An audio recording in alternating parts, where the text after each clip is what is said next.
It's sad. It's really, really sad. It's really, really ridiculous at this point. Kathy Engelberg would rather continue to suspend people and give out these bogus $200 fines with a snicker where you have to mail her a chocolate bar as a part of the fine. She'd rather continue this nonsense rather than she would rather fix her mess. It's ridiculous. It is sad. It is embarrassing. From Cheryl Reeve to Caitlin Clark to Sophie Cunningham, it is ridiculous. Kathy Engelbert should be fired immediately. Immediately. Welcome to Keep the Vision. Make sure you like, comment, subscribe, share the channel, hit that bell notification. Let's get right into it.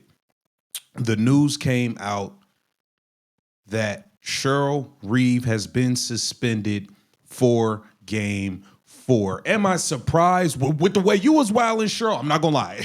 Hey. I love a good crash out. But with the way you was wilding, I'm not necessarily surprised. But I think you had all right to wild out over what happened. I think you had every right to defend your team and your star player, as any coach should. As any coach should. You're supposed to crash out about yours. When it comes to your star player, you supposed to, it's whatever. I'm willing to go to whatever lengths to protect my star.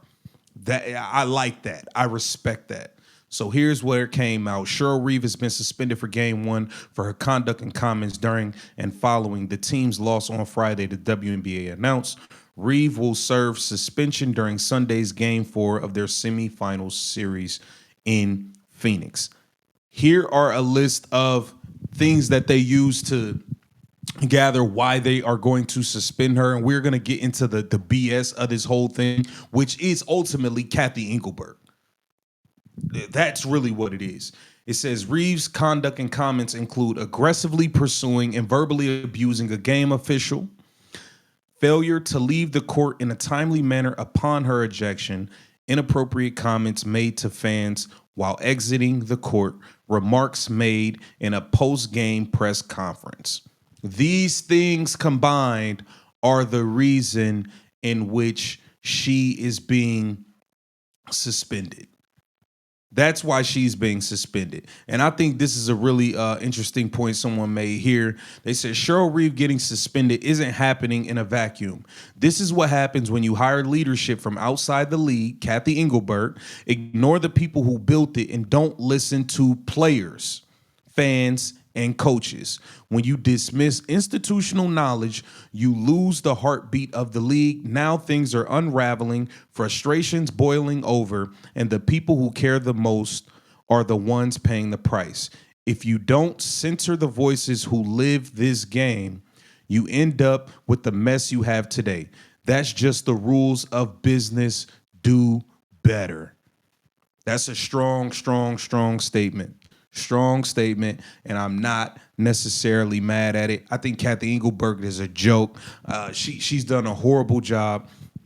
We've seen player after player go to the podium and talk about how awful the officiating has been. We've seen coach after coach, from Cheryl Reeve to Stephanie White, Sandy Brondillo. We've seen coach after coach get to the podium and address how bad the officiating is. But she wants to continue to pretend like it's not a problem, and she's willing to die on that hill. She's willing to die on that hill of these officials are good, yada, yada, yada. No, this needs to be a part of the players' CBA for next year. You guys need to negotiate.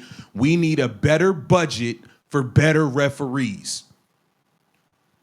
NC college should not have better referees than the actual pros. That's backwards when you even think about it. It's backwards even saying it. And it's common sense.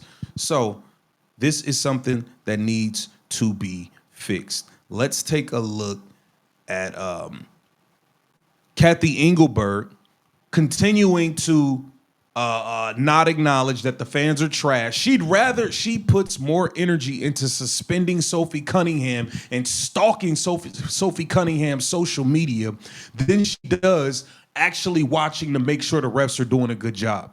She stalks Sophie Cunningham's podcast more. than she watches her damn referees. She stalks Caitlin Clark's Twitter and Instagram more than she watches her damn referees. It's bad business. It's nasty. Let's take a look at her deflecting when someone asks about, this is Christina Williams, and she had an interview with Kathy, and she asked about the referees, and Kathy completely deflects, continues to act like it's not a problem. Another area I think of concern was regarding the officiating this season. I know that's something that's talked about year over year.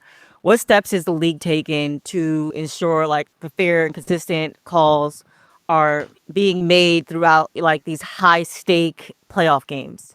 Yeah, I think, Christina, I smiled when you started that question because I don't think it's just this year. Look at her. She looked like she don't have a clue. She looked like she don't have a clue what's going on. Every year, everybody complains about officiating, by the way, in every sport. So, but that means people care. They care so much. And we hear the concerns from the ecosystem in our league, whether it's fans, players, coaches. We take it seriously. We understand there's frustration. Our game is constantly evolving. We just talked about the speed, talent, and physicality, and we recognize that, as leagues change and rules change, and players get bigger and stronger and faster. And bruh, answer the question. You're not even answering the question. Like, come on, stop trying to spin us. Stop trying to spin us, Kathy. We are not stupid. Officiating needs to change. So as our game evolves, we'll continue to work hard on officiating. We do have a thorough process. I didn't know this until I came into a league because I was one of those complaining about officiating in all sports before I became a commissioner. But thorough process to becoming an official, extensive training and education, but also Nah. I'm not buying it. I am 1000% convinced you could be a full-time worker at Home Depot and go get a job as a WNBA referee. You can bag groceries for a living and then go get a part-time job as a WNBA referee. I'm not buying it, Kathy. All the education you have to do. Man, get the hell out of here. Who are you talking to? Who are you talking to? We don't believe that. We don't believe you. You need more people. the accountability on a nightly basis. Every single game, every single play, call or non-call, is reviewed. There's evaluations, so teams have the opportunity to provide feedback. So we're working as hard as we can to make sure we're getting consistent officiating, but I understand the frustrations and we hear them. Man, you hear them, but you're not doing nothing about it. You sitting here acting like it's not a problem. You are spending more time stalking Caitlin Clark and Sophie Cunningham on social media than you are actually getting your damn officials in order and together. That's what you're doing right now. That's what you're doing. Get down in the comments. Let me know what y'all think about this. This is Keep the Vision. Make sure you like, comment, subscribe, share the channel.